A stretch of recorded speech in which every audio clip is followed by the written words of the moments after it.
Welcome back, everybody. I should say, welcome me back. I've checking my settings here. Excellent. John Arvosis here in DC. I've taken a few days off to see if my voice would get better, and it's a little better, but not so good. Let me get TikTok going and we'll chat. You are here for the Ukraine update, which we usually start now, but we officially start around 5 minutes after. So we give people enough time to filter in from Ukraine and TikTok, etc., because people get notifications. So usually it's about five after, just so you know. Let me mirror my image on TikTok. There we go. Anyway, up. I am here. I am here. I am here. I'm here. What was that? Horton Hears a Who, I think. Yes, the Who's. I'm here. Happy 4th, everybody. Well, John Sarge, I guess thank you, but I guess I'm not supposed to return the well, A, foreigners, and B, I always forget. Are you the Wales one or the English one? If you're the, well, no, Wales too, I guess. Neither one. Either one, I guess, doesn't work. Hey, Motek, Eric, Becca. I keep forgetting you're in Alaska, Becca. Oh, hello, everybody. Everybody here on TikTok as well. Oh, my. I'm back. Yes. Oh, happy 4th, all. Yep, Willow Springs. I know Willow. Well, I know of Willow Springs. I don't think I've been to Willow Springs. Being a good Chicagoan at heart. You found an account pretending to me. Yeah, there are many. Although I don't know, I've done a pretty good job of making sure they don't use my videos. If they're using my videos, that's a problem. Otherwise, if there's nothing on the account, I've set up a backup, but the backup and I link to each other, so it should make it clear that it's real. Oh my. Anyway, yep, I'll start the show talking a little bit about the mass shooting in the Chicago suburbs. They had my videos. Ooh, okay, we're going to have to work on that. All right, I'll take a look. Thank you for that. Today I set earlier because it is Independence Day in America and people start to go to events to watch fireworks and things. So I thought it would be not as good doing it later in the day. And by that point, I usually have to start taking care of my dog who's in a mass panic. Oh, Yasu Elada. My dog's like in a mass panic from all the fireworks and stuff. So anyway, but I made ginger tea, very strong ginger tea, but I watered it down. Put a little lemon in, like you guys said. So I'm ready here. But it's very good. I do not have a patriotic outfit. Trust me. I looked in the closet and everything is black, blue, or white. I'm a typical Greek. All my clothes are black and blue. We look good in blue. That sort of Mediterranean look. I don't have patriotic American clothes. All right, we'll go another minute or two and then we'll start, guys. As I said, I like to sort of just wait a minute just for folks to introduce yourselves, and we also give the Russian trolls a chance to arrive. No, but we like to give people a chance to arrive because you start getting the notifications. So, but anyway, yes, my voice is still being funky. I am increasingly convinced that my voice is having allergy issues, is my guess. So we shall see. But I'm going to call my allergist tomorrow. But I think that's what's going on, is that sort of post-nasal nastiness. But I've taken all sorts of things for it, so hopefully. Yeah, the Highland Park story is very bad. I'm going to start with that, another mass shooting, and then we'll get to the Russian news, and then I'll end with a little bit of news from some other stuff. And the one thing is, I think we're gonna, I'm gonna try to not do an hour and a half today. Normally, I err on the side of going an hour and a half or longer with you guys, but I think with my voice being so funky, I should probably try to keep it shorter. All right, guys. I'm going to start. So you all know, unless there's newbies, if there's newbies, welcome, that I do about 20 minutes or so of news, and then we get into a question and answer period. So for you to submit questions on TikTok, they got rid of the Q&A box in my live at least, in many of the lives. So go to the profile page and look for the Q&A thing on the profile page. That's where you can enter questions. Also, when we get to the question and answer period, I'll try to keep an eye out for the SNN logos. Those are folks who have subscribed. And any subscribers, I will also make an effort to at least keep an eye on your questions and comments that you're writing. Also, comments are interesting too. I don't necessarily mind. I don't mind comments instead of questions because to me it's interesting when we get into sort of a discussion on things and you guys say what you think, and that's much more fun to me. So as long as people keep it civil, I don't care about people disagreeing, but I think it's more fun when we get in. And frankly, a lot of you have expertise in a lot of these things, so it's always interesting for you to bring it up. On YouTube, you guys know, God, I'm freezing again. My apartment always goes back and forth. I'm either freezing or boiling in this place. Dear Lord. All right. On YouTube, you guys know the drill. You can post comments in the comment box. Same thing goes for Twitch and all the other sites that I feed to. And I always promise on YouTube, if you buy a super chat question, I will always get to that question and I will try to answer it as the next question since it's a contribution, which is very nice of you. So be aware of that. And I guess, last thing is the gifts on TikTok. Thank you for the gifts you guys put out there. I appreciate those as well. And I always try to do a shout out because same thing, those gifts are actual contributions and they actually do matter. They actually do help creators keep doing the work we do. So thank you for that. So yeah, some bad news today. There was another mass shooting in Chicago, not in Chicago, but in the suburbs. Thank you, Big Hawk, for that. In I say Skokie because nearby Highland Park, an affluent suburb of Chicago, about 25 miles out of the city, north of the city, very Jewish, and that could be relevant in terms of shooter motive. I bring it up for that reason. Very affluent, so it's not the kind of place you necessarily would have, mass shootings. They just began the 4th of July parade. You guys know it's Independence Day here in America. And with 10 minutes into the parade, some guy arrived and just started shooting at people left and right, like at everybody. The latest numbers are 5 people are dead, 16 are injured. They do not have the shooter yet. The police are trying to find him. Was it from a roof, Ashley? I did not see that. Okay. Ashley's saying it was from a roof. Another day in America. Just really, really just ridiculous. Anyway. I don't even know what to say about it. Rifle was recovered, shooter still at large. Was it an AR-15? Did they say? What kind of rifle? AR-15s are the rifle of choice for mass shooters. So I'd be very curious to hear which one this was used in the shooting in the Chicago suburb. This is Independence Day. Yes, it is, July 4th. Left on the Edens, white male, 18. Interesting. That's the sort of typical mass shooter.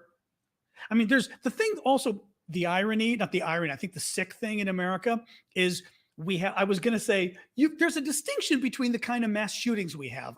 It's like Eskimos with snow, you've got to have 20 different words because there's so many varieties. So we get a lot of shootings, like in Chicago, for example. A lot of shootings are people who know each other shooting each other, which often is African American. Now, these and I don't really consider those mass shootings for the definition of mass shooting. Although it can be a mass shooting because it can be a drive-by, almost like a gang hit. It can be a drive-by where you're firing at one guy and you hit other people in the crowd.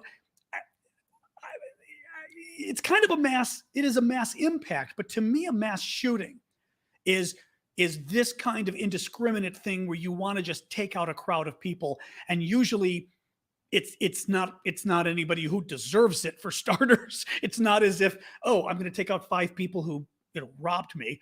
It's this kind of senseless stuff. And it typically is whites and it's white kids, so it's different. It's different than what you see with a lot of the shootings in Chicago that are taking place, which also goes to say why this is a big affluent suburb.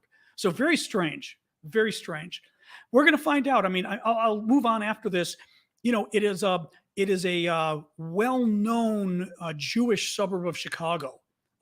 Large Jewish population right near Skokie, another well-known suburb.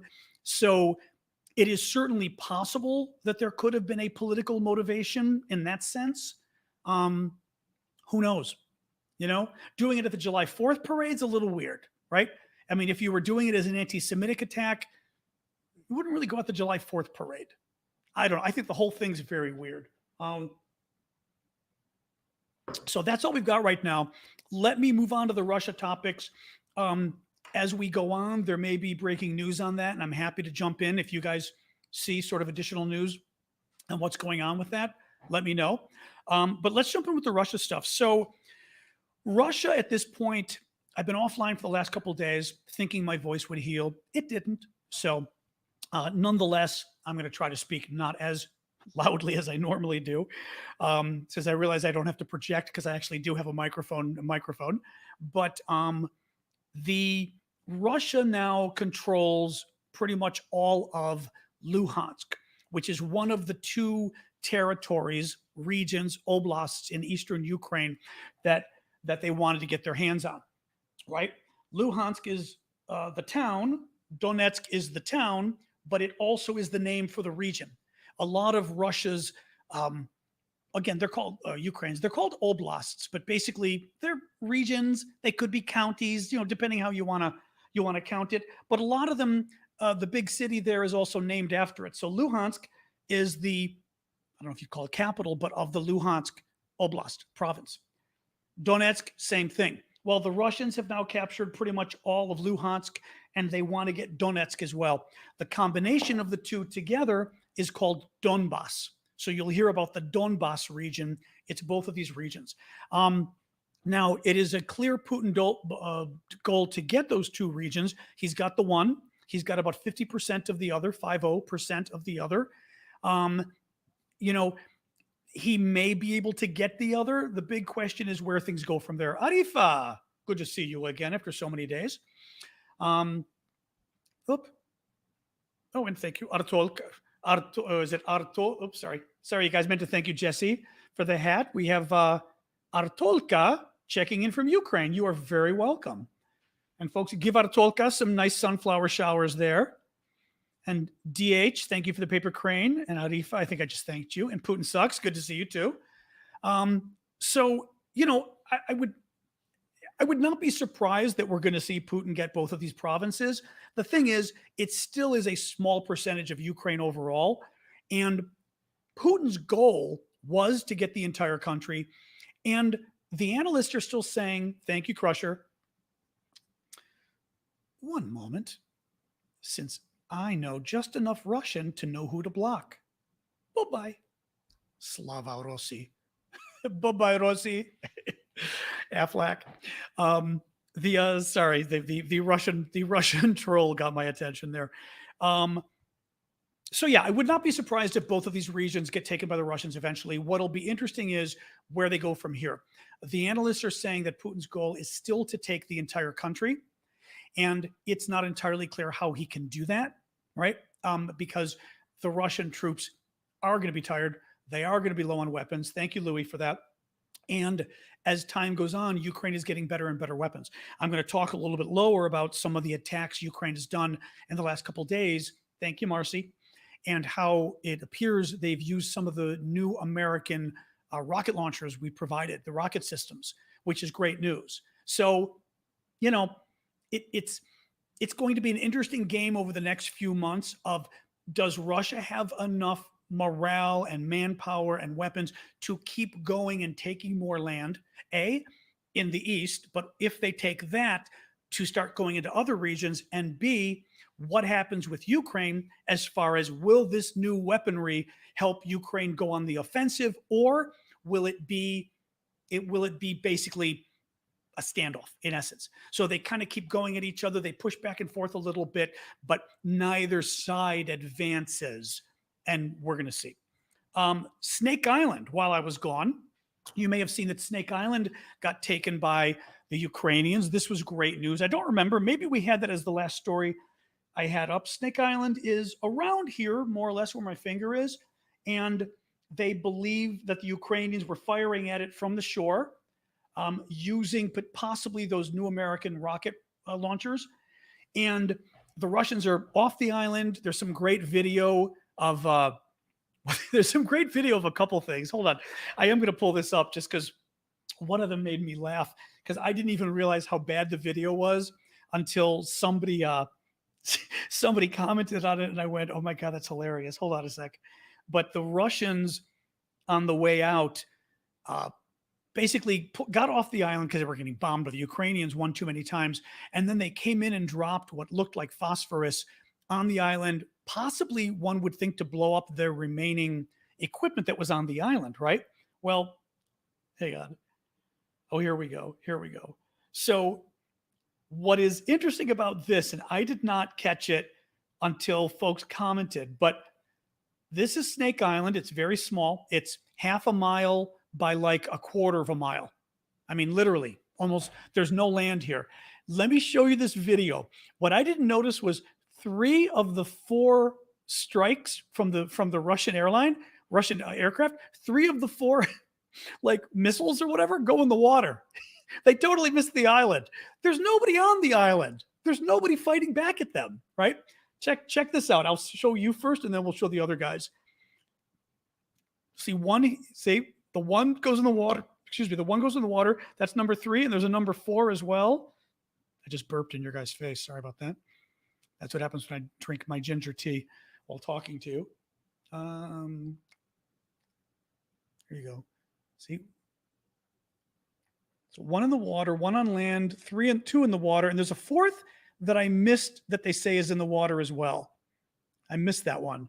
But anyway, it just kind of made me laugh that literally the Russians are bombing an island and they're missing the island. No one is fighting back at them and they're missing the island. You just kind of have to love it. So over the weekend, this was really good too. Ukraine mounted 3 attacks simultaneously. And I don't have the 3rd location. The first was Belgorod, and this is the town right across the Russian border from Kharkiv. Kharkiv is Ukraine's 2nd largest city, 1.5 million people, right here. Kharkiv is literally 10, 20 miles away from the Russian border. I mean, there's nothing, right? And when you go another 20 miles in, where my finger is, you get Belgorod, which is a Russian town.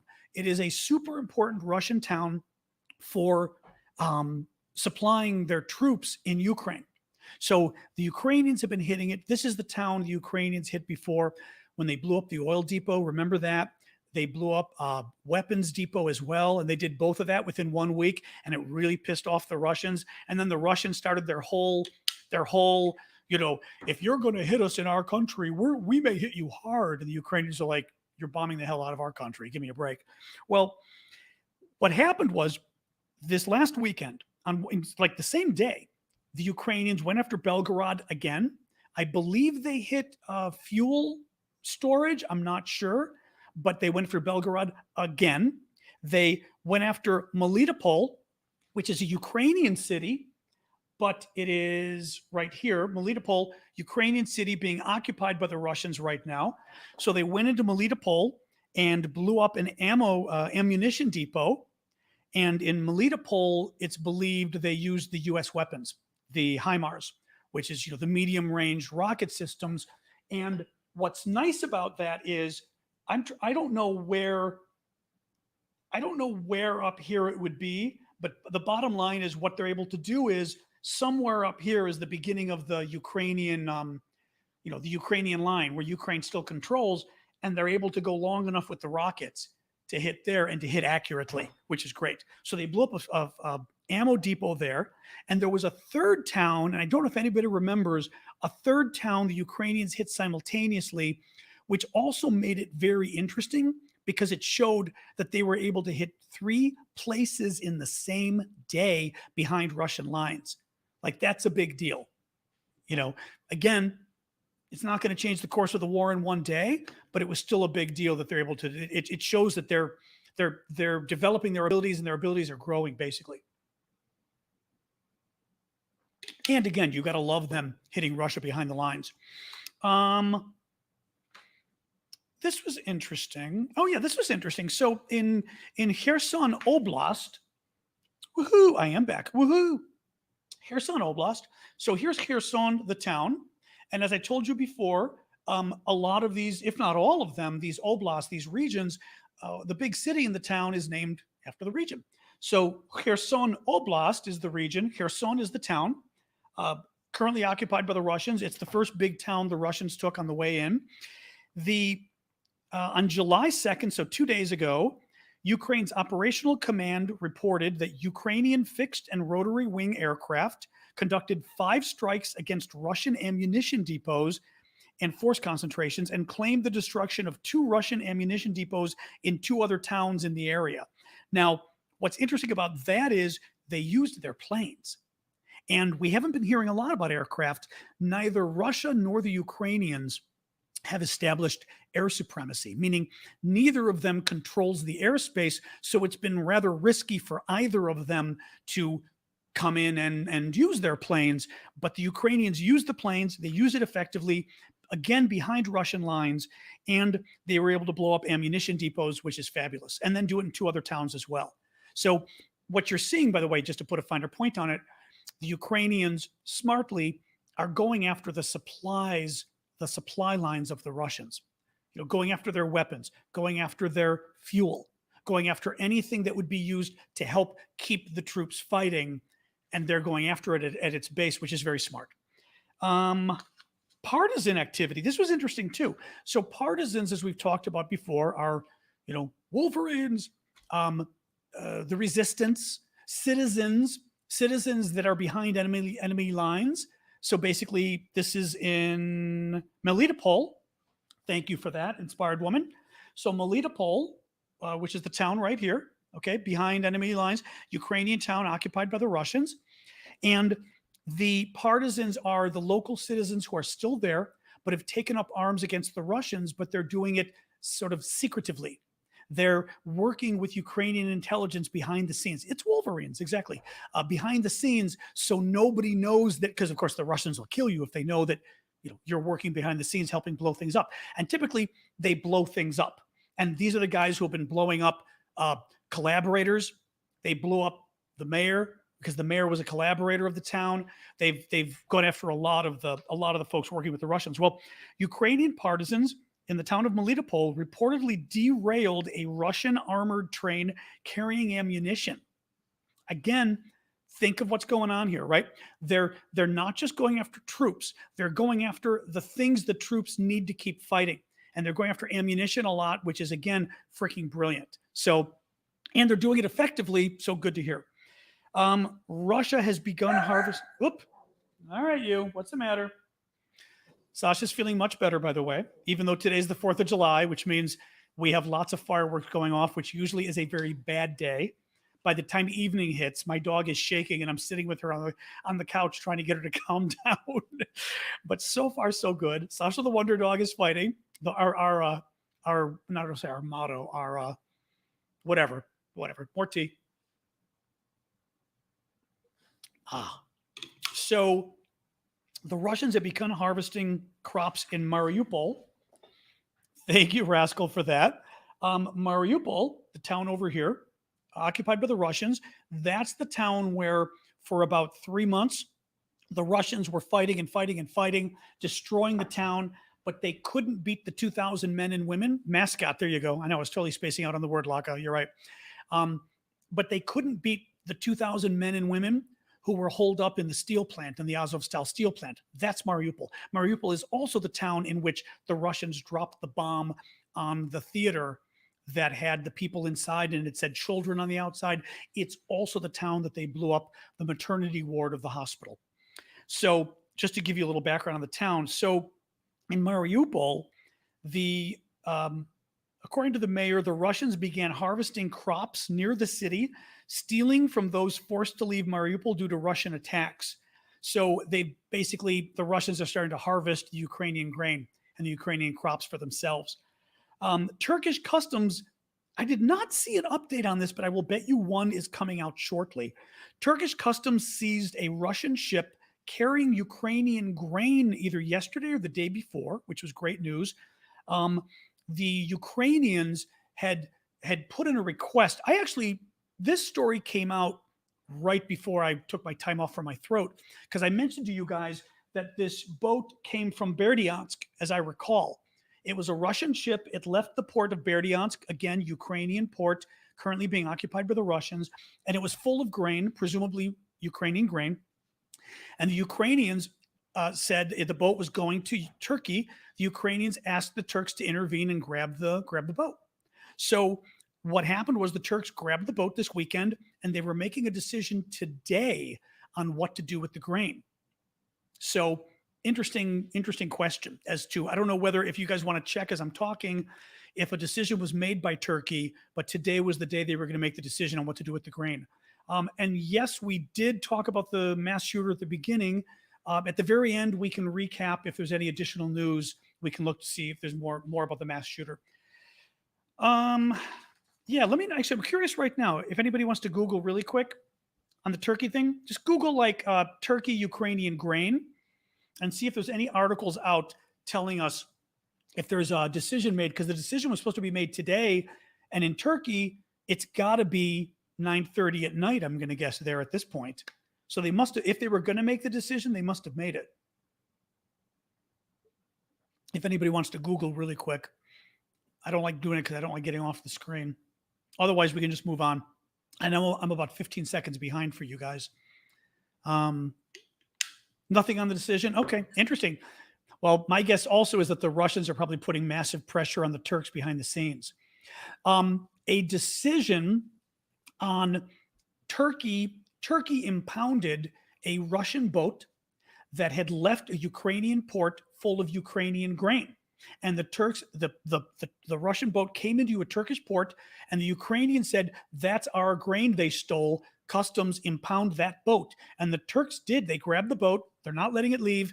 And today the Turks were going to make a decision on whether they were going to give the Ukrainians their grain back or what they were going to do. But, nothing up on that. And yes, I did see about the burning tower in Moscow, but, hard to know if it's anything. Tyson, lovely to see you. The Ninja. Putin is threatening action if troops are out in Finland, Sweden. Being NATO, isn't that inevitable? Yeah. Putin. Well, Putin was threatening several days ago about if what were they saying? If NATO moves troops, if NATO moves weapons, this kind of stuff in Finland and Sweden. And of course, there's going to be troops in Finland and Sweden to protect them and to put a tripwire of sorts, so that basically if Russia invades and there's American troops there, then American troops will die and a war will break out immediately. I hate to make it so crass, but that's the reason. That's the main reason the troops are there. The secondary reason is to help defend the country in case of an invasion. But they are there to basically make it so that the Russians can't invade, because the Russians say, shit, we're going to kill Americans. This is not good. We're going to have war with America. Well, we're also going to have war with America because, they're part of NATO. But yeah, I think it's inevitable, Tyson.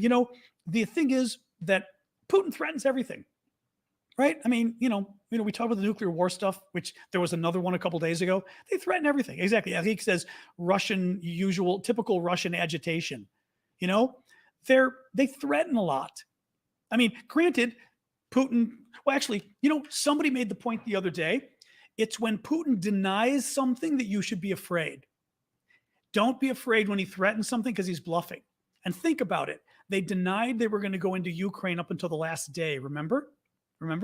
And they went in. But the stuff they threatened, a lot of this, it's been, yeah. So anyway, I think it's inevitable. And once they're in, they need to be careful, but once they're in NATO, they're in much better stead. He is the boy that cried wolf, but he still could go after NATO, and he still could go after those countries. Absolutely. Well, if you mean, is it better, someone's asking the question, is it better to attack first? If by that you mean, is it better for Putin to attack now before they're members of NATO? The idea is that these countries we know they received security guarantees from the UK, and Britain made very clear. They made very clear that if these countries are attacked by Russia, Britain will go to war against Russia. And the Brits were even asked and said, would are you saying that could involve combat troops? And the Brits said, if our allies in Sweden and Finland request them, we are sending combat troops, if they get attacked. So Britain made very clear that this was a declaration of war, that they were giving that kind of promise. America, I haven't heard. Supposedly we made a promise. I haven't heard.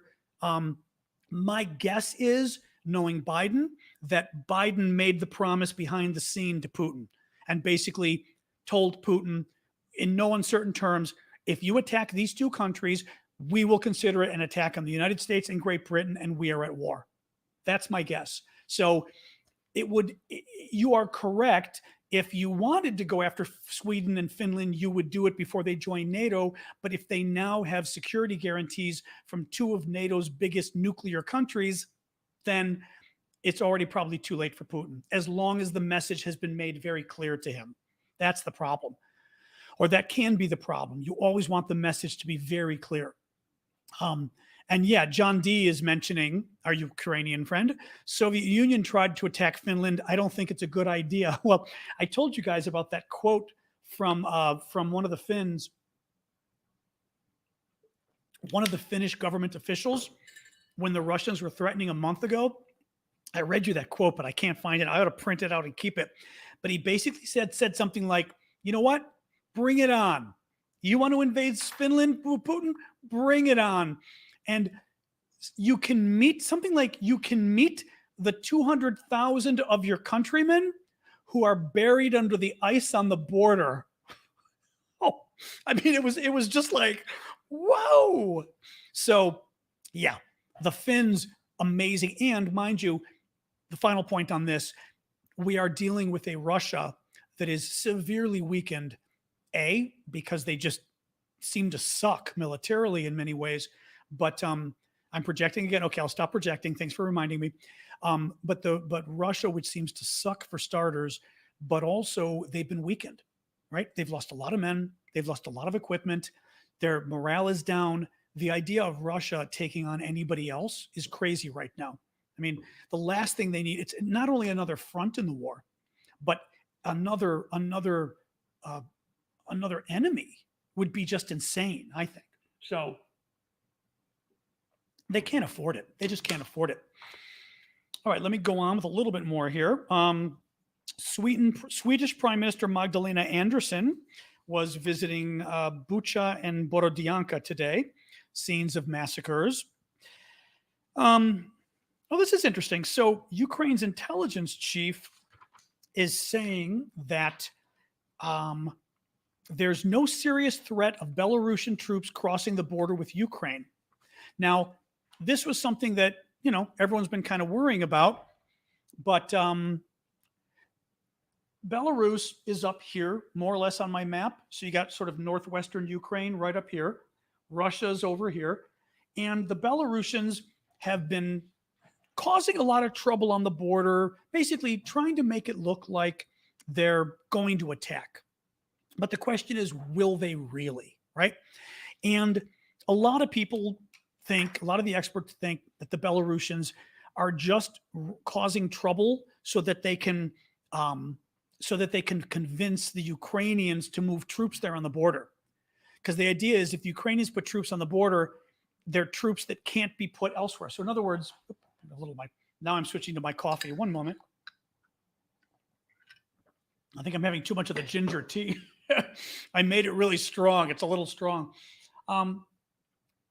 Most of the fighting in Ukraine nowadays is happening around Kharkiv, Severodonetsk, Zaporizhia, Kherson.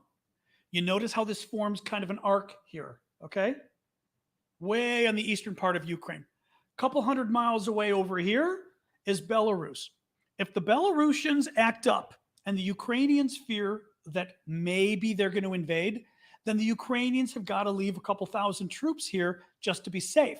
Well, that's a couple thousand troops that could be fighting the Russians here and here and here and here.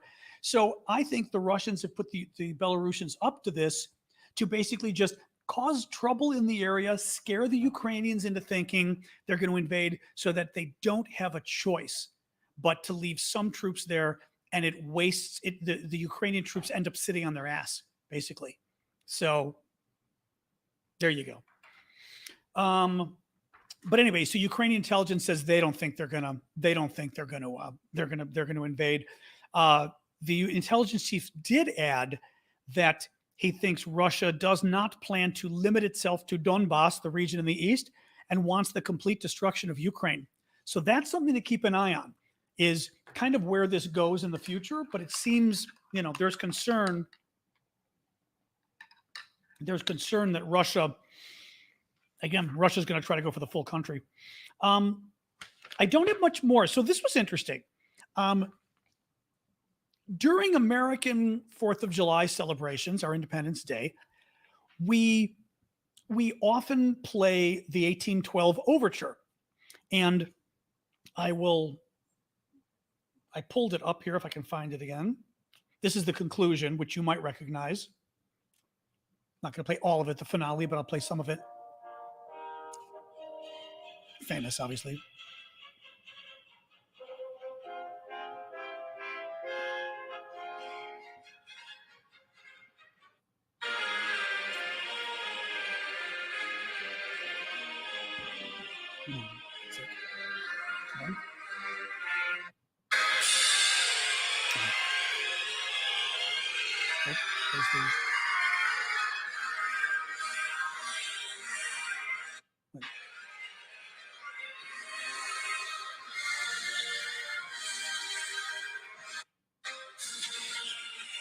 All right.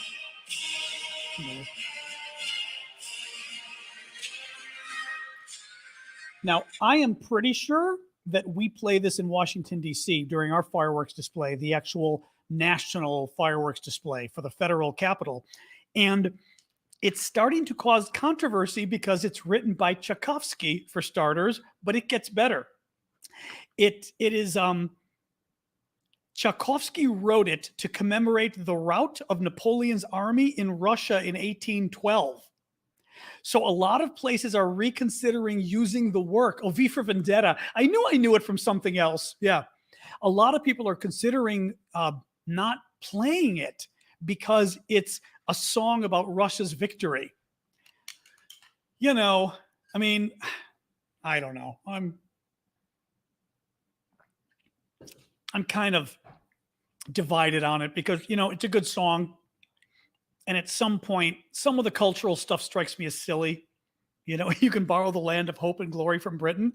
I mean, the thing is, we play this like this. I believe is the the apex of the fireworks display is that ending right there with the and the fireworks are synchronized with it. It's fabulous. It's absolutely 1812 Overture. I'm sure that's what they play. But I thought it was funny. But it's a tough call. I mean, the thing is, I get some of it. I do think some of it is just, for example, some of the plays. You know what? We don't need to have a Russian orchestra come right now. Oh, I've got the Biden tweet. I'm talking about it in a minute. We don't need a Russian orchestra playing right now. So some of that kind of stuff, I agree. But Tchaikovsky, I'm like, I mean, and who knows anyway? Like, who knew it was the thing too is I never knew it was a piece about 1812 Overture. I'm thinking it's about the War of 1812. I didn't think it was about that war. I thought it was about our war over here, So like, who even knows that? Who even knows it?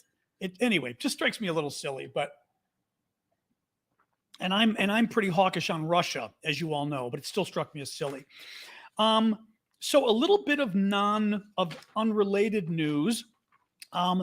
There's a lot of talk by Donald Trump's advisors, that he may announce for president as early as this month. Now, the presidential election isn't until November 2024. Typically, candidates announce the year before at most, so they would announce next year. They wouldn't announce now. No one does. But Trump, the advisors are saying a few things. He wants the attention. He's tired of not getting attention. 2, he wants to force Republican donors to pick a side, because you've got people like Ron DeSantis, the Republican governor of Florida, who clearly, thank you, Sophia, who's clearly thinking of running against Trump, and he wants Republican donors to choose now and basically try to lock in the donors now. The other thing is Trump is trying to put prosecutors in a spot because you've got prosecutors in the state of Georgia, you've got federal prosecutors, and Trump is hoping that it makes it uncomfortable for them to indict him. I think especially the federal prosecutors, if he is a presidential candidate, or worse, the Republican presidential nominee, because then there might be a feeling in the Department of Justice that it would come across as partisan or blah blah blah. Now, Trump isn't wrong. I mean, I think those kind of concerns could play in, but when it comes down to it, this is the thing. This is the thing that I think is funny. Yeah, I know. I love my little Starbucks mug. I got this. It's a Starbucks mug that I got in Edinburgh. Believe it or not, they used to make these. Very cool. What was I going to say with this? I'm going to say some thought I had on this. Oh yeah, I was going to say the one interesting thing I think is that I think the hearings that they've been having in Congress are in at least one main reason is to force the Justice Department, excuse me, to indict Trump if they actually think they have a case. Because the Justice Department politically would probably want to sit back and maybe not do it. But I think they're doing this so that there's a fear in the Justice Department that, thank you, Louis, that it has been so obvious. It has been so obvious that Trump should be indicted that by not indicting him, it causes a problem. Let me take a quick break, folks, because I want to grab a little something. I can feel like, of all things, I'm getting heartburn now, I think, from my overstrong ginger tea, and I want to grab something. Give me one quick sec.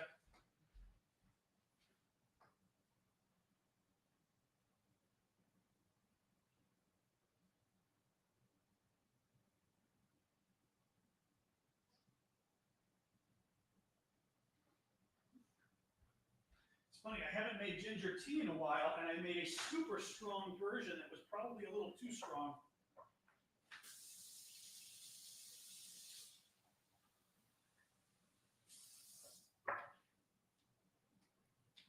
We're almost there.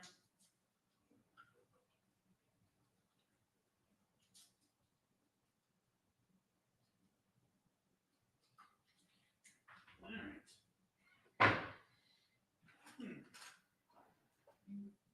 Ooh, all right, much better. Ooh, man. And I've got my good luck Ukraine mug. But yeah, no, that ginger tea. I love ginger tea, but man, I haven't made it in a while. And boy, it could be. I put lemon in it too, but I didn't put too much lemon. I think it's a very strong ginger. I was going to do milk too. I think it's a very strong ginger tea. I've got the what do you call it, Alka-Seltzer, that works well too. I don't get heartburn. That's why I think it was the tea this time. Like I never haven't had heartburn in years. In any case, other news. We can sort of throw this to the questions. I mean, I just want to say in general, there was more comments from Marjorie Taylor Greene and Matt Gaetz, who are two big Trump supporters in Congress. I would say possibly his two biggest supporters. Both of them are talking about the election. Marjorie Taylor Greene keeps talking about how we shouldn't be doing this in Ukraine. We've made Russia an enemy. It's our fault. We need to be friends with Russia. And Matt Gaetz openly said that if the Republicans win the election, they're going to pull out. That he's going to make it so the Republicans pull out and stop helping Ukraine. And that worries me because I think that's a real possibility. And it's something that also worries me about NATO as well. And to what degree Republicans would be willing to Trump Republicans would be willing to defend NATO. Because I could see a situation, first of all, Trump gets elected and absolutely he just unilaterally makes a deal with Putin and says, we're done. We're out of this war. We're opening up our trade, blah, blah, blah. Same thing with NATO. I'm not convinced Trump would defend Article 5. Not convinced at all. But I think the danger is if Trump announces, it's one thing if the Republicans win Congress in the fall, and so far they're expected to. That can change, but right now they're expected to. It's quite another thing. Hey, Crusher, thank you. Hey, Thomas. It's quite another thing if Trump is the nominee or if Trump is running, because I fear Trump is going to make a big part of his campaign, America first. We shouldn't be helping Ukraine. We spent too much money. We've given them the amount of money we can. Let's help America now. And if Trump starts saying that, all of a sudden you're going to see his base. It's almost like someone switched the on switch on his base, and you're going to have 30 to 40% of the Republican Party that is immediately going to start hating Ukraine and loving Russia again. So really concerns me about that. And it also concerns me, finally, I'll say, about whether America can be trusted in the future. Because how can we make any kind of a promise to anybody ever again? How do you make a promise? If now we know that we've got administrations like the Trump administration that would even break the Article 5 promise, I think. I just don't think America's word means anything anymore, really. You can drop a question in the Q&A box at the top of my profile. Let me go to the questions because I don't want to. Because also I'm trying to not go as long today. So although we've been doing more of a back and forth, which is good. What is the latest on this? At least 6 people were killed. So the number of dead is up to 6. That's one more. Let me pull up TikTok Q&A.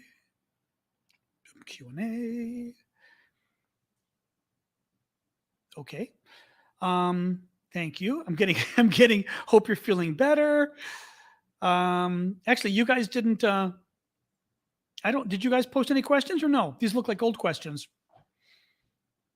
Or you know what? If you want, you can post the questions in the comments here and I'll just look back and forth. We can do that too.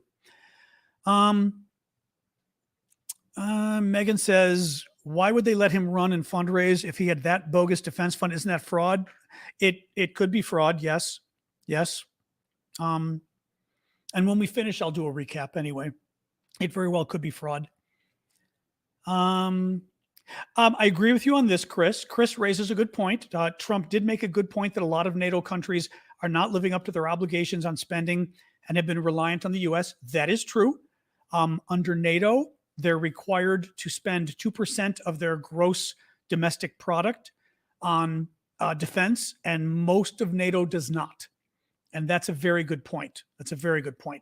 So yes, I would actually, and I would agree with Trump on that one. My concern is I think Trump would shut down NATO if he had a choice. Even now, he had to stand up to Russia in the end, but he wasn't happy about it. There's just something, Democrats sort of dropped the ball on that one. Republicans did a very good job, as they always do, at going Russia, Russia, Russia. Oh my God. When in fact, there's way too much Russia, Russia, Russia when it comes to Donald Trump. There's just way too much there, and it's creepy. And I mean, if anything, the press conference in Helsinki was all you needed to sit there and go, what the hell is going on here? So you just can't. What else?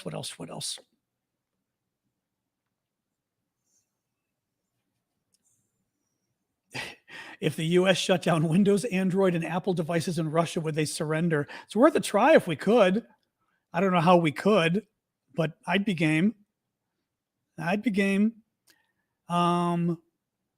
We need more prosecutors refusing to prosecute abortions and doctors operating on ectopics without waiting for permission. Yes, I would agree. What else we got here? I mean, I can do the recap first. Think of your questions, folks, while I'm doing the recap, all right? And on TikTok, try to use the Q&A box that's in my profile, because that's sort of an easy way. Oops, here it is. I was trying to see where there we go. Okay, so I started, hang on. I see Wendy's got something. We'll see Wendy's really quick. Do you think Trump could back Putin out of Ukraine and make Russia pay for the mess, leaving Ukraine alone forever? I just don't know how that would happen. You know what I mean? Like, I mean, first of all, I guess I'm not sure why, if Trump were to want to force Putin out of Ukraine, I'm not sure how he would do it, is the thing. How would he do it? You know? Second of all, I'm not sure why Trump would want to do it and make Russia pay. Why would he want to do that? I just don't. I can't see a scenario in which that makes. First of all, I don't know how physically he would do it because it's not clear that we can do that. But I don't see a scenario where Trump would want to do that. You know, I just don't think. I mean, Greg is saying too, he doesn't have the backbone to stand up to Putin, but also, I mean, Trump's relationship with Putin is creepy. There's something going on there that we don't know about. And Trump wants something from Putin. I'm guessing it's hotels. Trump wants a financial deal from Putin, is what he comes across as being. And the whole presidency was one big corrupt financial deal for Trump. And I mean, people want to talk about Hunter Biden. Hunter Biden's skeezy. I will admit, Hunter Biden gives me the willies. He's a skeezy guy. But he hasn't done anything what like Trump and Kushner and the rest of them have done. And unfortunately, Democrats are so bad at messaging that they've let him get away with it. And it has set us up now for even more corruption in the future because you start to establish more and more of a culture of corruption, I fear. Thanks, Zombie, for that. So, but yeah, Biden, it just didn't happen under Biden. I mean, Biden's problem, if anything, is he's kind of too nice. I mean, it's just, it's just, yeah. Anyway, Annette, you're back. I didn't know you were gone because I was gone, but I'm glad that you're back. What else? Oh, I was going to do the quick little, didn't see it. Elise, I wondered, did the Allies stop playing Bach and Beethoven in World War II? Now, that's an interesting question. What about that, folks? Does anybody know? Did the Allies powers stop playing Bach and Beethoven, or any German for that matter, right? I mean, right? Like Jews today, you do not play, is it Wagner around Jews today? Because it's what was played in either the prison camps or one of the famous prison camps. They would play it like that little orchestra before people were being killed. So I know that point, but I wouldn't be surprised if during World War II that was going on. I wouldn't be surprised. I wouldn't. I mean, nobody, I can't imagine somebody intentionally playing German music, That's my guess, but I'm guessing you're right with that, Elise. Yeah, I know Wagner was out for Jews. That I know from Jewish friends. But oh yeah, Google it. It's really interesting. I don't know whether they were the string quartet or what. That creepy string quartet thing they had. But they would play Wagner. Yeah, maybe it was. My guess is it was Hitler's favorite or something like that. Probably. Let me just see here. What's Daniel saying? It's not a popular policy, but if we were to become energy independent and exporter by empowering oil producers, we would attack Putin in the pocketbook. $40 a barrel would hurt Putin more than anything. Sure. I guess it depends what you mean, Daniel, as far as what you're proposing. Look, I mean, we're in a real quandary here. We have seen Finland, go get that clone. Yeah. We have seen how do I put this? I think you've got an interesting issue with regards to coal now, coal power in Germany, because they are starting up some of the plants again, and how they basically have to because they don't have a choice, because Putin could just cut them all off in the fall, and it's going to be a disaster for Europe if Putin just cuts them all off. Now, mind you, it's also a disaster for Russia because they lose a lot of money too. The second issue is going to be, thank you, Arifa, is going to be nuclear. And I don't know how you avoid nuclear. If you're worried about climate change, then you really don't want to go back to coal. you know. But if you're worried about climate change and getting off of reliance on Russia, you follow the French model and you go nuclear.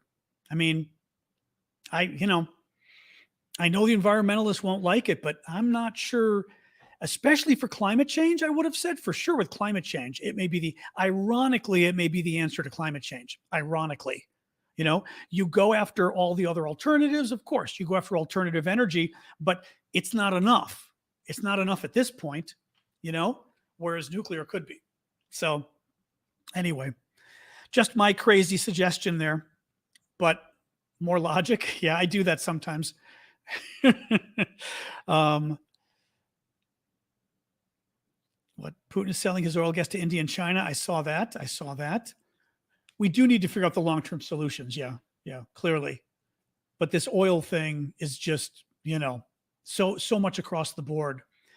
I mean, we can look and see if there's anything new about the Chicago shooting. I mean, typically it would be on CNN. Hang on. Highland Park shooting. CNN. Everyone's saying, I'm trying to find like the local paper.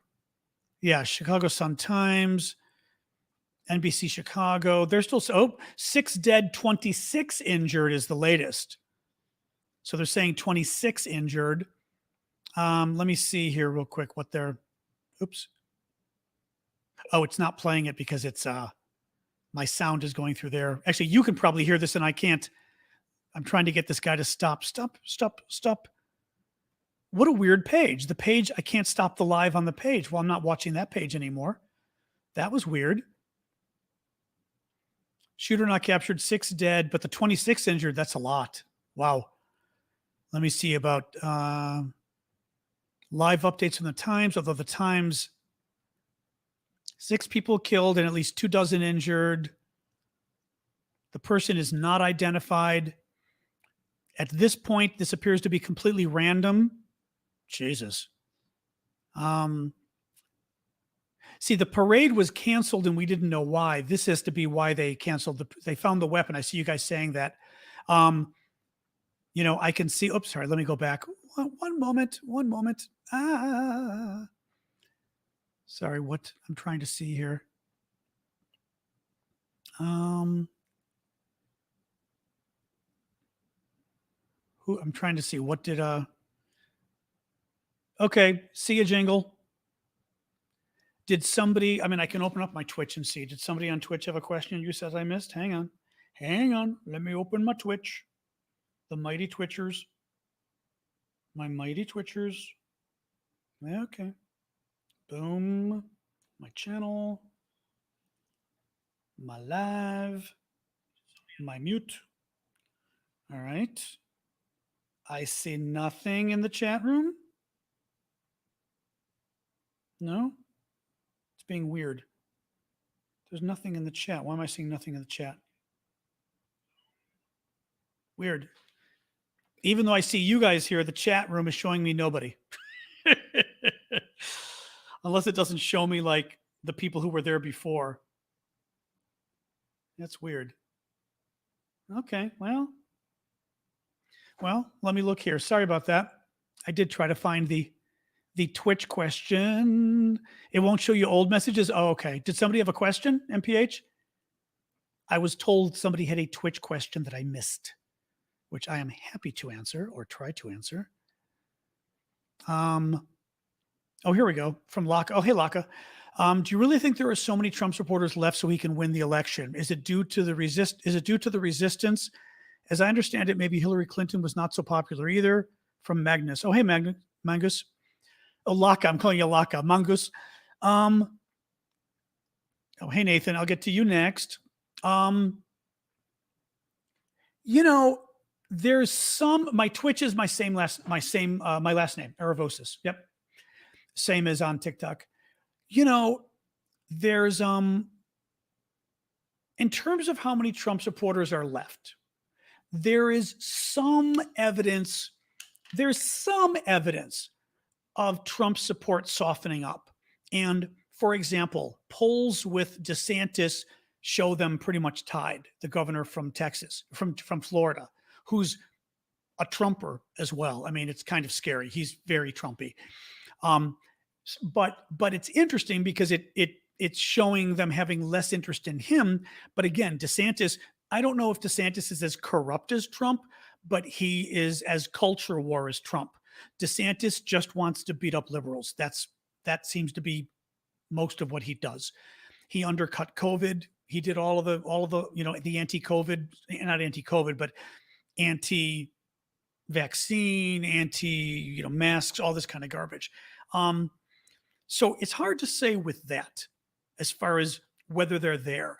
Um, what gets interesting too is if there's multiple candidates on the Republican side, it lets Republicans off the hook because, for example, if DeSantis is a real candidate, well, clearly he's a Republican, and some Republicans are able to run against Trump and not be deserters. So maybe they could too, is the thinking. So I don't know. I mean, it's you know what worries me is we keep hearing this about the unnamed Trump supporter and the unnamed Trump official and the unnamed Republican member of Congress who's very tired of Trump, right? But they're always unnamed and they always turn around and support him. Thank you, Cindy. That was sweet of you to put that up. They're always willing to support him. So I don't know. But as I said, they could turn around and support DeSantis. Again, he ain't much better other than he may not be corrupt. It's possible he's not corrupt, which would be a step in the right direction. But he's awful in terms of he's Trump. He's Trump with an education, you know. Vaughn Pulo. Elinese? Although with a name like Vaughn, that's not very Greek, but Pulo is pretty Greek. Do you think European countries are getting tired of sending aid and weapons to Ukraine? They can. It can get there. Some are already discussing how to pressure negotiations. I mean, that can be a problem, I don't know. I have not seen any polls or anything like that. In our country, you see the far, far right along with Russian trolls. When I did something about Ukraine this weekend, and the Russian trolls were all over it. It was some American trolls, but a lot of Russian trolls. And again, you can tell because literally it's like 100 people swarm and they all hate Ukraine. And you're going, really? Like 100 people out of nowhere, and they all have the same arguments, right? But the Russians are clearly pushing this argument that that the Ukrainians, we've helped them too much now. We need to help ourselves, blah, blah, blah, blah, blah. And that's an argument that can resonate anywhere. It can resonate in Europe. It could resonate here. And it resonates, unfortunately, when people are feeling threatened. And with the economic problems, and you've got inflation there, just like we have it here. And in Europe, you're going to be worried about the energy as well, like the energy being cut off. That can be, people can start to think about those things. They start to think about, Ukraine, but we're in trouble here. And they don't really put it together that when we help Ukraine, it's not like it's something that takes away from us. Like, what could we do? What could we do to help inflation at home that we can't do because we're helping Ukraine? You know what I mean? They're not really tied together very well. But yeah, I think it could be a problem here. And again, the biggest problem, even the problem for you guys, the biggest problem for you guys is going to be if Donald Trump jumps on that bandwagon big time, and Donald Trump starts to make it about we should stop helping these people. Because if he does that, then we could be in trouble. And then you've already seen how Trump's sort of embrace of authoritarianism helped spread around the world. I mean, that embrace may have started without Trump, but I think Trump empowered it significantly. All right. Wendy, what's DeSantis' take on NATO and Ukraine since he's former military? I don't know if DeSantis has said. Let's take a look here. DeSantis, Ukraine. That's an interesting question. Well,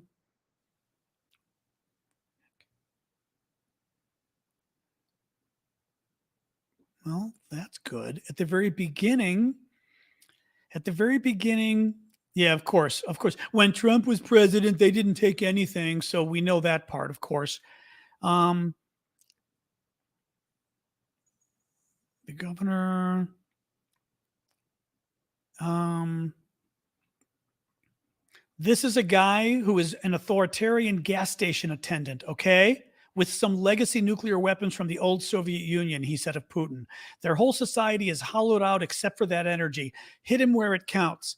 The problem with that, with Biden, is he has stepped on the neck of our domestic energy here in the US. I don't quite see the connection there. Oh, I see. He's saying that Biden won't do more drilling and things. Um, and then he's trying to do the old, yeah. And then he does the Republican line about how, when Trump was president, they accused him of being an agent of Russia, but he sent weapons to Ukraine, as if nobody remembers the old, I'd like you to do me a favor though, in exchange for the weapons, right? He threatened to cut off their weapons entirely if they didn't help him steal the election. But yeah, when Obama was president, Putin took Crimea. What he doesn't tell you is when Trump got interviewed at the beginning of his presidency, he said that it was right for Putin to take Crimea, and Crimea is Russian. So do you notice like this kind of, this is the kind of, but again, DeSantis is smart. He's playing this messaging war in a smart way. But now he's claiming that under Trump, they didn't take anything, but they took land. The Russians were willing to act under Obama and under Biden, but not Trump. Now, I will say I'm intrigued. I am intrigued as to why the Russians didn't invade under Trump. Then again, as the saying goes, why buy the cow when you get the milk for free? So, why invade and risk cutting off relations with America when you've got basically your agent as the president of the country? It could be that he didn't want to invade because he knew it would finally push Trump. It would force Trump to go. Trump would be forced to put sanctions and everything else on Putin that Trump didn't want to do and Putin didn't want to do. So who knows? Who knows? Under Obama screwed up. I'm not going to forgive Obama. On Syria too, I think Obama screwed up. Ukrainci? Is it? Deem, I don't know if you're asking if Ukrainians are present. That's my guess. So let me see. All right, Wendy, Sky Queen. Has anyone got any news on the 4th of July parade mass shooting? We were talking about it. Sorry, this is off topic. No, it's okay. We were talking at the beginning about it, and then we talked about it a couple minutes ago. Let me look here really quick. They're still saying 6 killed. Let me go to my Google, because the local papers, NBC Chicago, 6 dead, 26 injured is still the latest. I'm guessing the police are giving updates, and they haven't given any updates yet. That's my guess. Or they would have had, 6 dead, 24 injured must have been the most recent briefing they've got. Yeah. Wow. Horrible. Oops, let me shut that down in case it's doing a video in the background. There we go. Let me, okay, we know on that. Let me see here. Oh, sorry, a couple of you guys came in. Let me see here. Sky Queen, I gotcha. And we'll check in again on that. Lilia, I know a lot of Republicans, and a lot of them would much rather vote for DeSantis than Trump. Yeah, I've talked to some too that have said that. Again, DeSantis is better in that I don't think he's corrupt. I hope he's not corrupt. And I got to tell you, it's important. I don't like Trump. Policy-wise, Trump is horrible. And on COVID and everything else, these guys are horrible. But let's see, that's a whole other question than being corrupt and, frankly, being a bit of an agent for the enemy. Come on.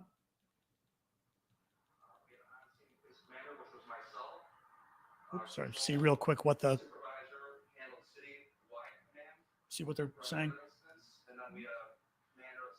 6 killed, 31 injured. Most importantly, as far as the investigative aspect goes of this, and this is two-pronged at this time. Number one, we are aggressively looking for the individual who's responsible for the shooting. Number two, we have the criminal investigation that is occurring simultaneously. We're asking anybody with any video surveillance that they may have, please review your cell Yeah, so they don't have the guy. pictures in the area of Second and Central today. That could help investigators. They may see something in there that may be useful and allow them to proceed further with the investigation. White male, 18 to 20 years old, black hair, slight build. Please review your video surveillance. If you have any video surveillance of that area at that time, even if you don't see anything in there, we would love to be able to take a look at that so we can further our investigation. Again, the FBI is working in conjunction with us. We have well over 100 law enforcement officers out here on the scene doing the investigation on one side and doing the apprehension efforts on the other. So this is very active. It's going to remain very active for the time to come. I'll try to answer some questions that I can, but again, please understand we can't give away certain aspects of the investigation. We don't want to negatively impact. We want to arrest the offender and hold him accountable for his actions.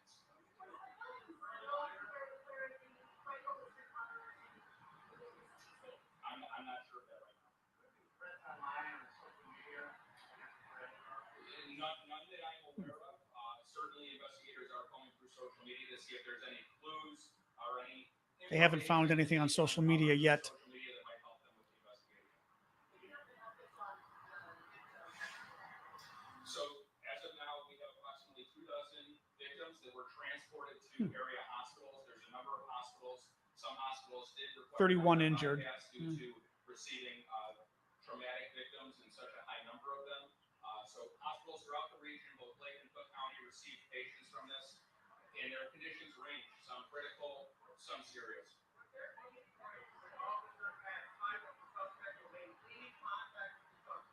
My understanding as of now is they ran for the gunfire. However, the suspect ceased firing right around that. I'm curious if anybody has any video. This was a 4th of July parade, right? A lot of people would have had their cameras on.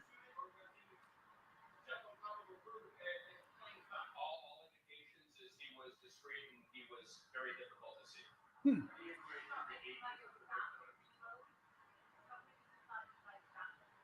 That's something we're looking at.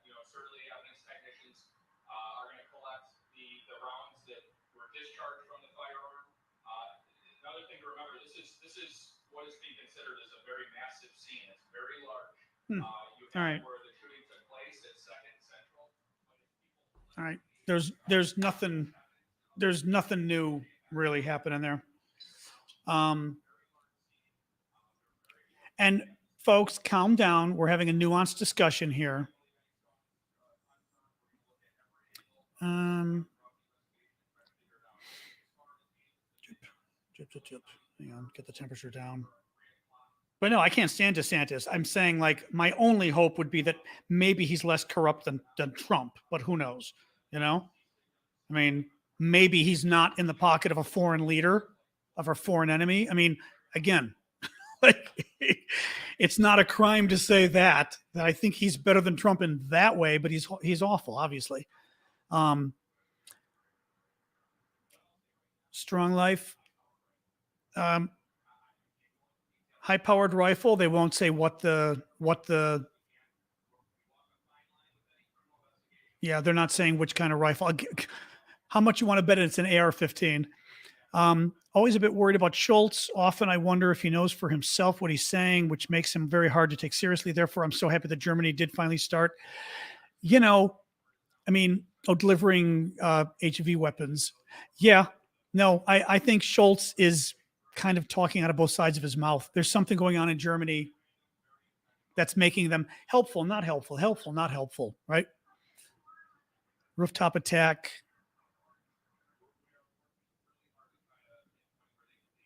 DeSantis initially gave a pretty good statement, though. I just read it. His statement that first day was very good. He really ripped Putin and called Russia a gas station with nukes. I mean, it was very very hard hitting.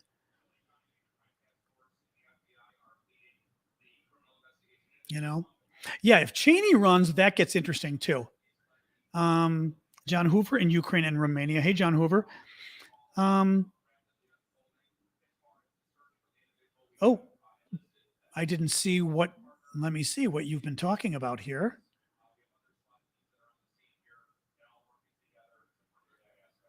Oh,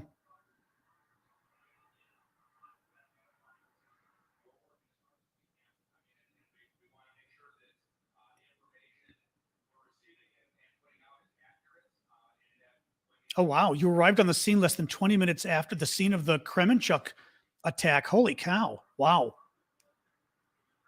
Wow. Cheney, look, Cheney's another one. I mean, DeSantis is a troll, basically. He's a very smart internet troll who went to college. Okay. But he's a troll. He, unfortunately, so many of DeSantis's policies seem to just annoy the liberals. And Trump used to do that. And I don't think that's how you should be governing. That's not how you should be governing.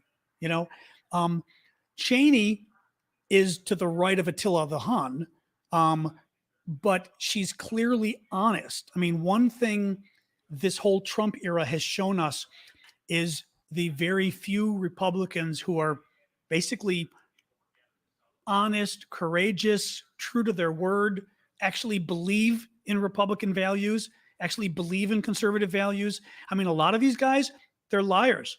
They're just liars. They claim to be conservative. They're not conservatives. They just went with what, I mean, Trump isn't a conservative, my God.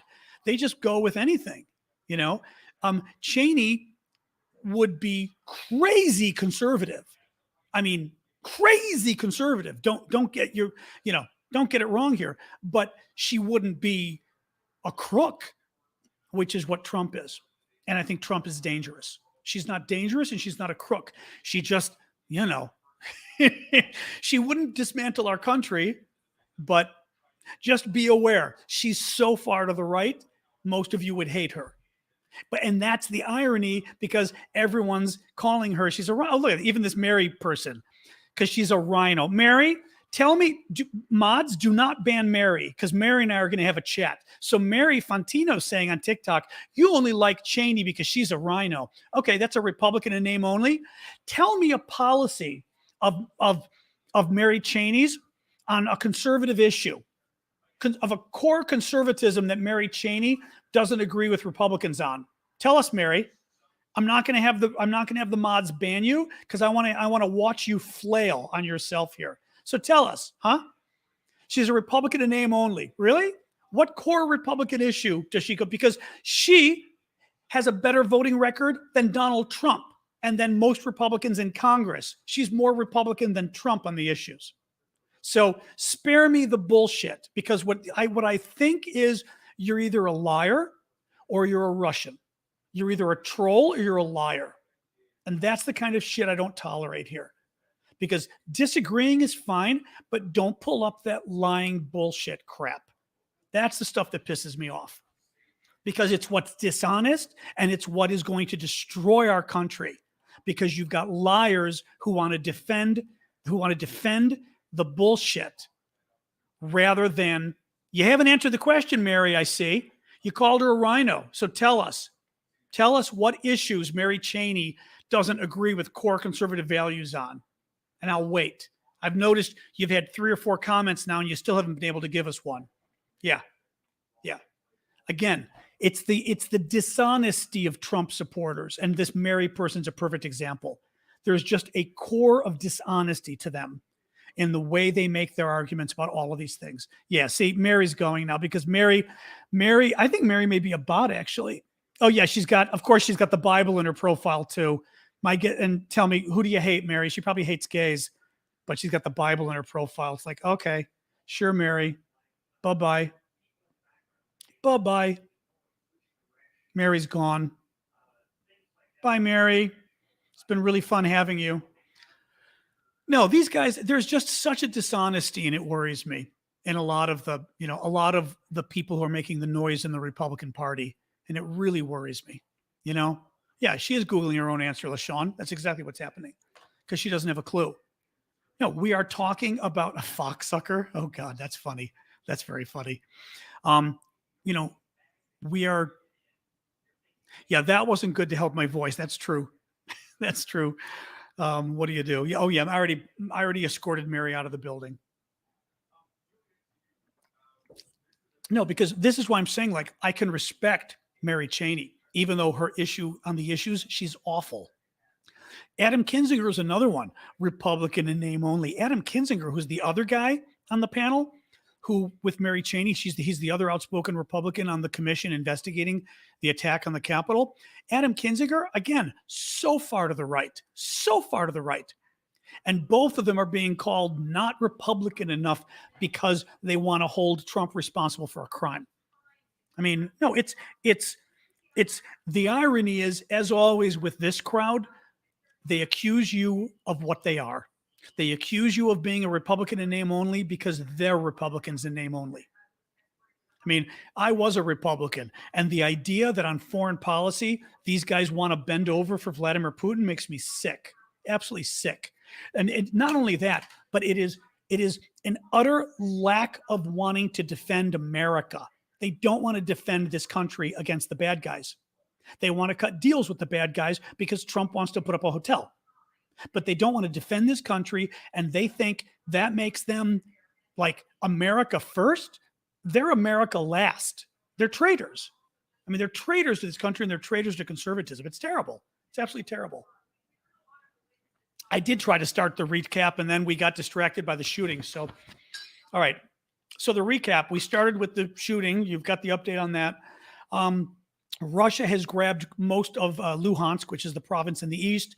They're still now going after not Donbass, Donetsk, which is the other province. They've got about half of that province that they've grabbed onto, but they need to get the rest in terms of Putin's goals.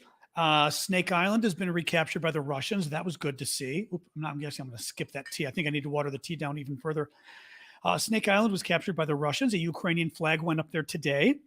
Over the weekend, there were simultaneous Ukrainian attacks in Belgorod across the border in Russia, in Melitopol, which is occupied by the Russians, and a third town that I'm forgetting behind Russian lines, but it was showing how effective the Ukrainians are getting at now doing simultaneous attacks like this, which is really good news.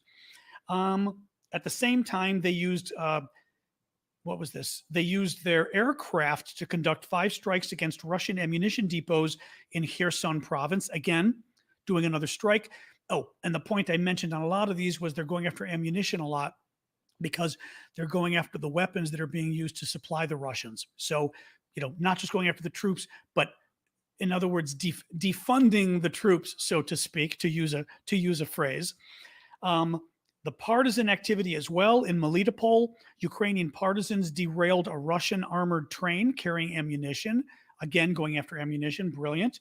The Russians have begun harvesting Ukrainian crops in Mariupol. Turkish customs seized a Russian ship this weekend carrying Ukrainian grain. There was supposed to be a decision on what they were going to do with it today, but it didn't come out yet. I kind of skipped over this one because we got delayed because then we were talking so much. But the British Foreign Secretary says that she likes the idea of confiscating Russian assets and transferring them to Ukraine, but it will most probably require legislation. The Swedish Prime Minister visited Ukraine today. The Ukrainian intelligence chief says Belarus is not preparing to invade Ukraine. And then I concluded the Ukraine part by saying that Tchaikovsky's 1812 Overture is a staple of American 4th of July festivities because it's played alongside the fireworks going off. And a bunch of people just figured out that Tchaikovsky was Russian and that the piece commemorates the Russian victory over Napoleon in 1812. So it's actually a piece commemorating Russian war victories, which has people a little creeped out today. Trump may announce as early as this month, July, that he's running for president. And I worry that if Trump does that he is going to run on a platform of cutting support for Ukraine. And if he does that, I think a lot of his followers are going to go and be anti-Ukraine because Donald tells them so. So it worries me. So there you go. That's my summary. And God, it's already 3:24. You know what? Maybe let's do another minute or two and then I'm going to hang up because it's already been an hour and a half. And I said I wanted to go shorter, but I didn't go shorter. So quick little 1 or 2 minutes we'll hang, guys, and then I'm going to go just because of the voice. I could stand here, I could stay here and look at you quietly, but I probably wouldn't be able to keep myself quiet. Well, as I told you, I'm hoping the voice thing is my allergies. I'm increasingly suspicious. I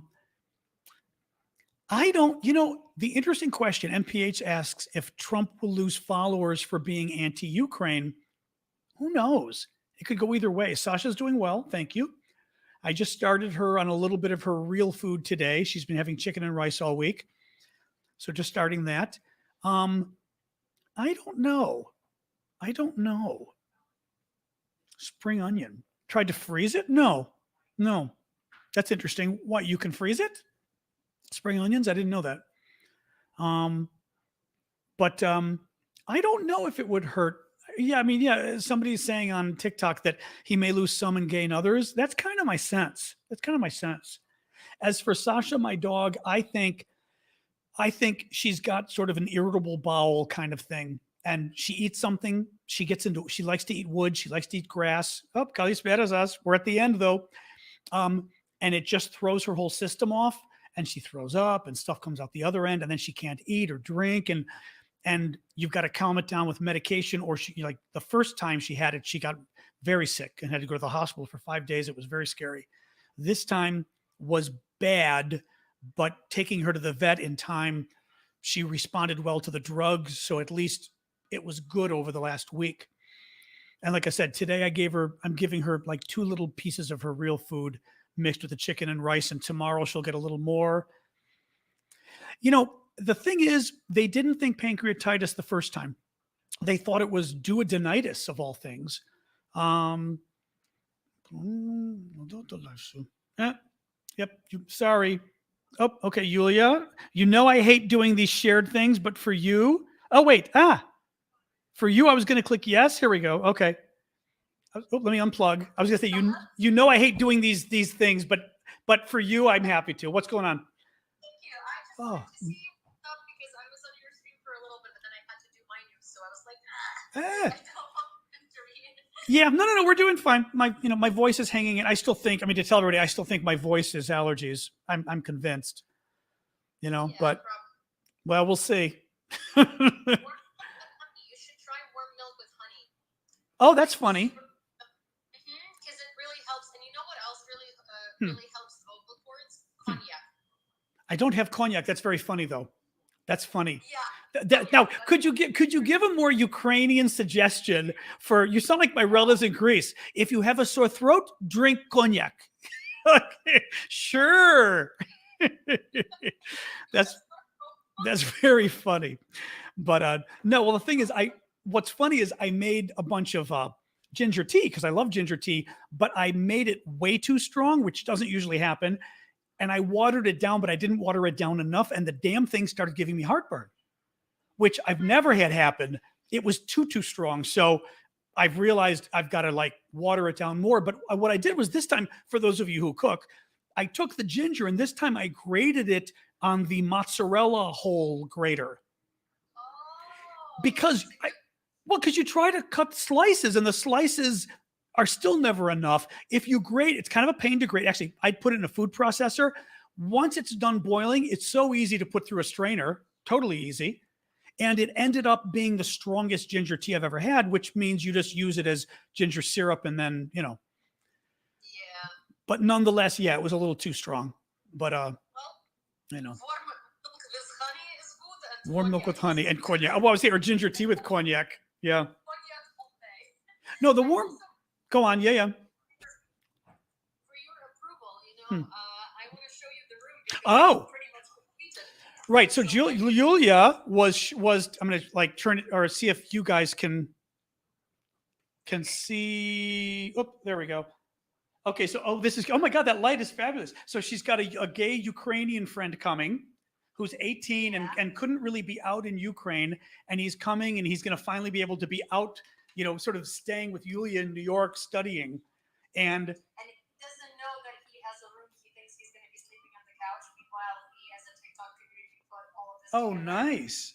So this was like all the crowd-funded people buying gifts off of Yeah. TikTok. And also, like, so there's going to be 2 of his photos because he's a photographer. Oh, That's nice. what it here. Then this is the little bead spikelets. Oh, that's I cute. drew. Also, this is like the little shelf. There is a little city portrait there, of course, the 3D printed city, because how could we not have that? Right. As I'm staring at Huh. a photo of Sasha, Yep. these are all the Amazon notes from the people who contributed. Right. And I don't know then if they this can is see, this little but- closet. This is. Oh, I was trying to do this for the, you know what? I was trying to do this for these guys and I totally missed the, there we go. Sorry. I was trying to give you guys the view. Go on. Yep. So basically, this is a Polaroid that we got for him as well. This is Oh, my neat. little contribution to this room. That's cute. I love that. Then there's going to be a pride photo that my husband took like years ago, but it's really awesome. That, Oh, nice. that I'm going to put in there. Yeah, yeah. Like colorful and beautiful. And we have a disco ball. Oh, you got a disco ball. How funny. There is Oh, that that's- light that beams onto it, and so like. Oh, good. Like, it's dancing. Oh, nice. So this is and we have like a little rug here, and there's a chair is coming here today. This is Yep. just what I borrowed from my dining room for now. I'm loving the rainbow, the rainbow arc. I'm talking Spanish now. The rainbow, that thing. I love it. Isn't Yeah. it so cute? But that it lights up. It's lit up, I'm assuming. Yeah. Absolutely, It's lit absolutely. up. That is the coolest thing. Like I'd even put. I would say like even I would put one up, and I don't have a lot of gay stuff up Yeah, anymore. I'll send you one, and But- you can like plug it in, or you can put batteries on it, and then another. Oh, it plugs in. Oh, see, I would plug it in on a timer. That'd be fabulous. Put it on a smart timer. Oh, I love that. Show you something really. My simple. place kind of de-gayified over the years. I used to have a lot of fun gay stuff, but it just sort of. But hmm. the one like surprise that we have is like he wants to be an editorial photographer. So this is a book of Polaroids by Santa Dorazio. I Right. don't know if you know who this No. photographer is, but he took all of the photos that you've definitely seen of like of Cindy Crawford, of like Hamilton. Right, And he's 80s, 90s. He was like the biggest deal you could imagine. right. And I happen to know his kid, so I messaged him and I was like, "Huh," but we are not like super close, Right. you know. So I was like, "Hey, there is this kid coming from Ukraine, and he wants to be an editorial photographer. Do you think your dad could sign it?" Oh, He was like, "Yeah, for sure." right. Oh, nice. So is it signed now, or is it coming? So Is he's gonna pick it up, so I'm gonna hide this. He's gonna pick Yeah, it up good. on Wednesday or Thursday, and he's gonna sign it, and then I'm gonna give it to. We call him the package. Right. It's arriving. Right, yeah. So give it to the package, and I'm gonna try my best to see if either the kid or his dad need an intern. Right. Because both of them are. Oh, that would be editorial that would be insane. But yeah, Yeah, so I'm gonna see it. Like likely, I think maybe Nick would Right. need an intern. His dad would, but also like right. You never know. You never know. Yeah. So people are asking, is he already on his way now? People are asking. So he is not gonna be. He's gonna be here on the 6th in the evening, and he flies out on the 6th in the morning. So. But from Poland though, right? Or where? Yeah, and I also there are a couple of my people saying that he was looking at an Airbnb. So he was looking at an Airbnb in Warsaw to stay the night. Right. That's what I figured. Yeah. Because Yeah. he thought that because he doesn't know about the room, maybe he was like, "Oh, I don't want to impose. I'm gonna Right. get an Airbnb."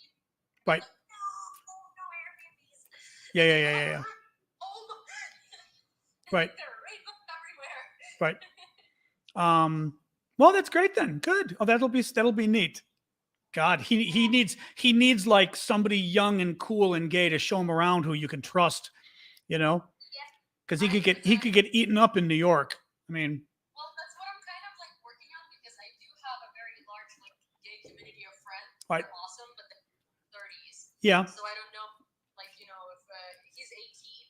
So I'm kind of thinking like here's what I think. A bunch of my girlfriends went to FIT, and I Right. vividly remember them saying it's a great school, but you would never have a boyfriend there because every man here is gay. right, And so I'm thinking we should just hang out near FIT a little. Right. FIT a little. right. Well, no, I mean, one possibility too is, I mean, The only thing is like you don't know who he's getting, but you could call Smile or Hedrick Martin are the two. Smile with a Y. It's SMYAL. Is if they're in DC, they may be up there, but they may not be. Hedrick Martin is the school for gay kids. It's the gay fame school, I guess I would call it. And you could potentially call them. The only issue is since you're dealing with kids, first of all, it's a high school, so it's probably too young. And you're dealing with kids, so it's the whole weird security, blah, blah. You know? Oh, you know what I mean? Oh, another thing is like my former boss, Oh. her daughter is 18 and she is LUIA. And so I was Yeah. like, I'm going to text her and she's moving to California for school. See if she's got, So that's a good I'm idea. gonna Yep. Yep. See if she's got any friends. Yeah. You know, as a last resort, you could call the gay community center, whatever the hell it's called now. But you could always call them too and just say the story, because if they could, anybody who could help will help, obviously, because they're going to love the idea of a Ukrainian kid coming over. And they may have suggestions too. They just may have suggestions, My only thing is, as I said, like, I just don't know who they're setting them up with. So I'd still want to, I'm a little more comfortable a friend of a friend, because then they're, whatever. Yeah, that's why I think I'm gonna reach out. Well, first of all, I told my former boss, and I was like, "Hi, do you mind if I reach out to your kid and ask her because, like, I know the kid, but I was like, I want to make sure that this Right. is not weird for you." And she was like, "Yeah, no, she's 18. She can do whatever she Yeah. wants." Like, Carrie, you're out of luck. Carrie is having an epiphany now. She says if her crush may be going. Yes, Carrie, your epiphany is correct. So, but I mean, no, somebody else is saying they have the Harvey Milk School too. My only concern is you'd almost need something college-ish, because a high school is going to be freaked out to start with about security stuff, especially if he's 18, potentially. yeah. But you need somebody young enough at the same time. Yeah. Yeah. Exactly. But I was Yeah. thinking, but I think like probably 19, 20, 21 might not be like the best like community for him, because I feel like that's already like bar going and stuff like It that. might stuff be. that he can't. Yeah. So probably like 20 and 18 Yeah. is where I'm aiming. Yeah. And I think Maya and her friends are probably like within a good age range to that. Well, and also because at that age, a couple years is a big difference. You know what I mean? Yeah. Remember? I mean, I remember being 21 and having 25-year-old friends, and I was like, whoa. In grad school, it was a lot. Yeah. I'm 28, turning 28 in August, and some friends of mine are dating like 22-year-old girls, and I'm just like, Yeah. toddlers? You like dating toddlers? Yeah. So anyway. Stuff, Anyway, all right. I'm going to go because I was about to hang up anyway, because I'd gone long today again without wanting to go long, but I did. But that's what we're helping the boy. I know we're helping the boy. Well, I told you, I'm still convinced that this is my allergies because it's happened before. So I'm taking all the Claritin D and I'm doing all the stuff to hopefully have it be this. Did a COVID test, not COVID. So who knows? Well, because that's so upsetting. I know. Well, we'll see. I still may call my allergist tomorrow and go in, because maybe he can look and go, oh yeah, it's your nose, blah, blah. Just because I don't want to ruin my voice. If it's overuse, then that is a problem. So, all right, guys. All right. Let's say goodbye, because I'm also going to hang up on everybody else too. So we will do tomorrow night. What is Monday? We'll do tomorrow night, the normal time, 6 p.m. Eastern. Tomorrow night, Tuesday. Yulia, lovely to see you. Lovely to see you. I know I can't either. It's all right. Bye. And for everybody else, yeah, we'll do 1 o'clock. 1 o'clock. Listen to me. We'll do 6 p.m. Eastern or midnight Paris tomorrow. Okie dokie. All right. Thanks, guys. Sorry to go on so long, but we were done anyway. So I wanted the update on Yulia's friend, because it'll be nice if she can help him. He's 18-year-old who's never been able to be sort of openly gay in Ukraine, and coming to New York City, where clearly that's not a problem. But I wish I was there. Like, I mean, Although, you know, for an 18-year-old, obviously I'm way too old to give him advice as well to some degree, but still. Very cool. Okay, happy 4th to everybody who's in America or is an American. And otherwise, I'll see you guys tomorrow, okay? All right, bye you guys first.